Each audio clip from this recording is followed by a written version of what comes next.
Hey there. So today I wanted to talk a little bit about something that is a bit of a reversal. So often when we are living unconsciously or mindlessly, we are living of this bent that our mind is following our body. So our emotions, our thoughts are coming as a reaction to wherever we physically are, whatever we're physically experiencing with our body.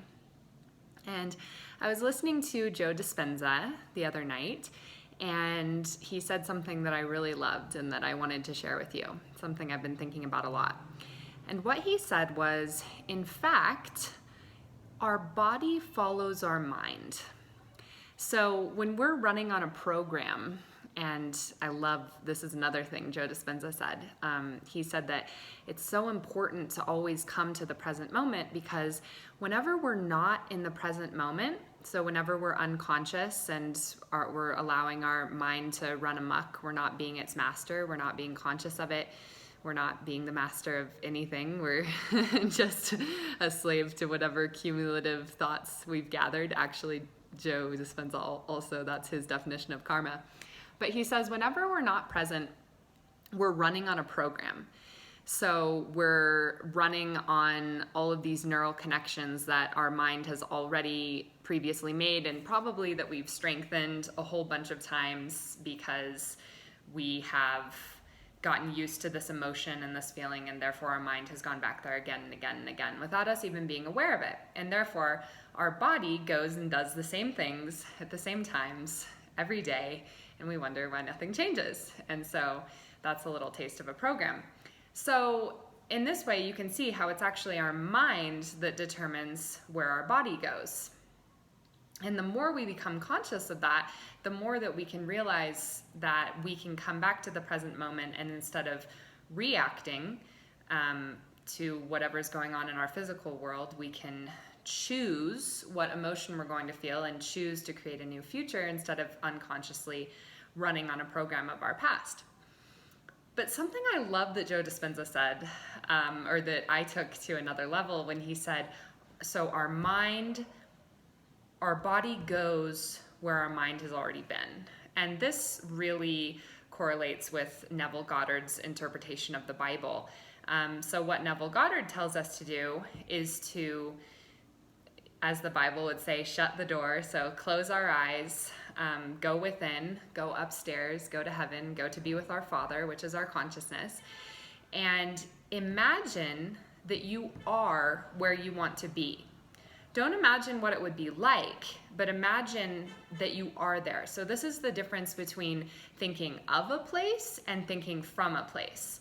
So if I want to go to Belize, then I'm imagining the world from Belize. I'm not imagining where Belize is from here in Guatemala. I'm not imagining how I'm going to get there. I'm not doing anything that involves my mind needing to follow my body. I'm just going there with my mind. And I also loved what Joe Dispenza said here. He was talking about how, so that is the eye of the needle. So when the Bible talks about how difficult it is for a wealthy man to enter the kingdom of God, we can think of wealthy really as just meaning trying to bring all of the things of our life with us. It doesn't have to be money. I mean, it could be our body.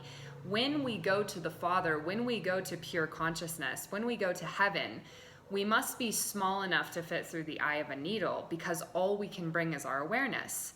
We can't be worrying about how to get our body anywhere, because then we're back in time rather than the timeless. We're back in form rather than the formless. So if you want to be somewhere first only with your mind, you don't focus on any of the details of how you would get there or again, thinking of that state. You go there in your mind, and you think from that state. So again, if I'm going to Belize, I'm imagining the whole rest of the world from Belize. I'm remembering my house in Guatemala and imagining that, to the southwest, and I'm thinking of my home back in Wyoming from Belize, and I'm hearing the ocean outside my window as I am there. So the goal is that we can really go there in our mind. And how we know if we've really been where we're wanting to go is the emotion that we're experiencing. It's when we are thinking from there instead of there, we are feeling the emotion of being there. We feel that we are actually there. And because our body doesn't know the difference between when we actually do an act in the physical world or when we so intensely imagine it that we feel the sensation of doing it, our mind has told our body that's where we are. So then what happens is that in a way you know not of, for the ways of the Father are beyond knowing, your body has to follow your mind to wherever you've gone. Now, again, you have to live in this feeling. You have to know that you've already been there. So you're not then waking up and thinking, okay, how am I going to get there? Because then, you're matter trying to move matter. You're the particle trying to deal with particle things. Rather than allowing energy to move matter, rather than allowing the wave to move the particle, which happens a lot faster, and it happens in ways that are so unexpected that you never could have thought of, that you never could have planned for, because you're connected to the quantum field. You went there in the quantum field, you went there in your mind, and then, the quantum field is everything. It's one, it's connected to everything. So again, it knows of ways that your conscious mind, your particle mind, knows not of.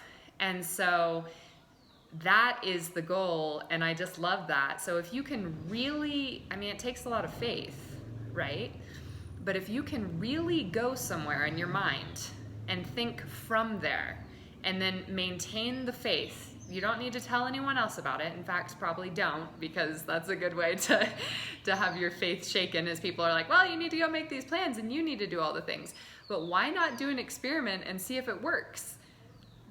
So another thing that Neville Goddard and Joe Dispenza talk about, and every great spiritual teacher, is that you can hear about these things. You can listen to me talking about these things. You can read about these things in a book. But until you experience them, until you experience this yourself, it's just words. It's just something that you're hearing and thinking maybe sounds nice. The only thing that's going to be convincing when it comes to proving to yourself that you determine you create your own reality, is one way to say it, or you shine your awareness on that which you experience as reality.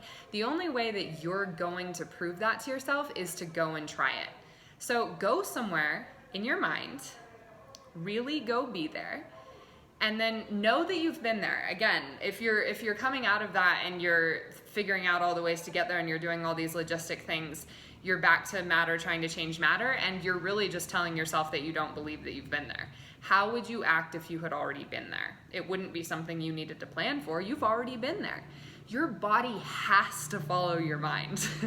So try it out with something that's, maybe start with something that's not that big of a deal to you, that you're not super attached to, and see if it happens.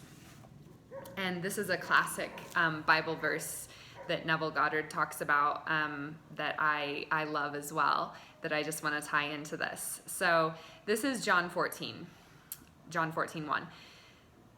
This is Jesus talking. So this is yourself. This is your highest self. This is you've realized you're the Son of God. You've realized that you've been God bringing a dead body to life all along.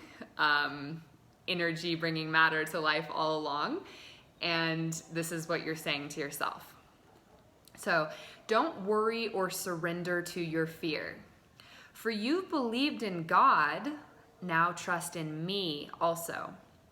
My Father's house has many dwelling places.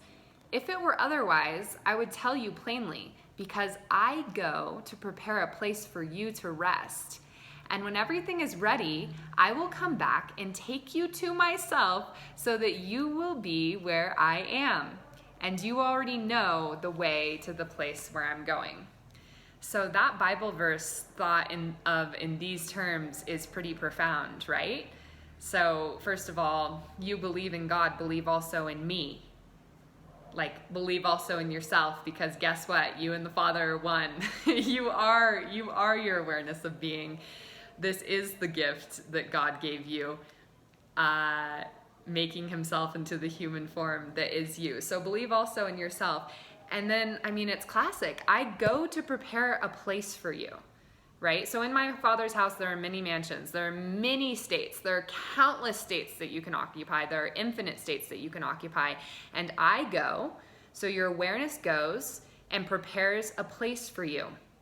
And when everything is ready, so when you've really felt yourself to be there, when you have known in your mind, when you have known that you have already brought your mind there and that your mind has already been there, I will come back and take you to myself so that you will be where I am, so that your body will be where your consciousness is, so that your body will follow your mind, your awareness of being. And you already know the place where I am going. How do you already know the place that you're going? Because you've already been there in your mind. That's how you know where you're going with your body. So, like I said, don't take my word for this, because that can't,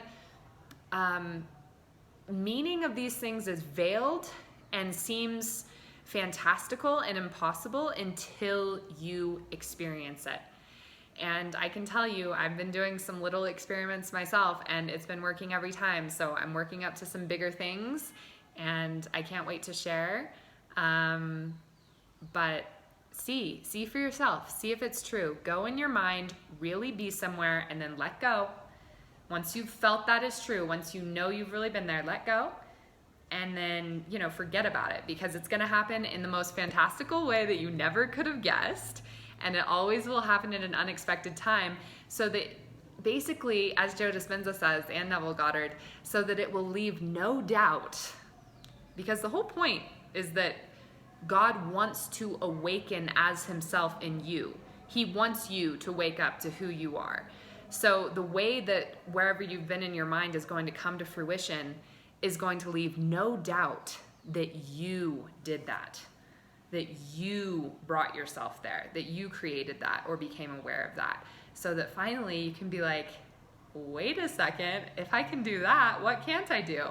That's right, nothing. There's nothing you can't do, because through God all things are possible, and God is your awareness of being. So that's all for now.